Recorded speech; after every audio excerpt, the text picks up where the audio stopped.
लाडकी बहीण योजनेच्या नावाखाली फसवणूक करणारास केलं जेरबंद. अमळनेर पोलिसांची कामगिरी.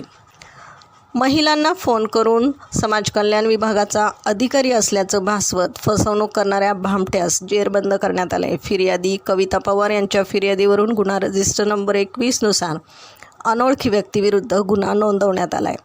आरोपी अधिकारी असल्याचं सांगून लाडकी बहीण योजनेअंतर्गत भांड्याचे किट, शिलाई मशीन, पिठाची गिरणी वगैरे मिळवून देतो असं सांगून प्रत्येकी 2250 रुपये QR कोडवरून भरण्यास सांगत होता. आरोपीच्या मोबाईल लोकेशनवरून त्यास दिनांक 9 मार्च रोजी जालना येथून अटक करण्यात आली आहे. दरम्यान आरोपीचं नाव गोरक्षनाथ पन्हाळकर असं असून त्याची रवानगी बीडच्या कारागृहात करण्यात आली आहे. सदरची कामगिरी वरिष्ठांच्या मार्गदर्शनाखाली कृष्णा चव्हाण, बबन शिंदे, विलास माळी, भरत राठोड, सतीश ताटे, श्याम खाडे, संतोष कसाब यांच्या पथकाने केली आहे.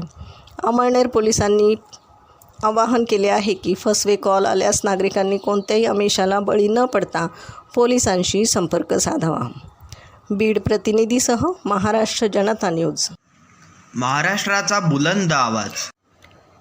क्षणोक्षणी अपडेट, सत्याचा निर्भीड शोध.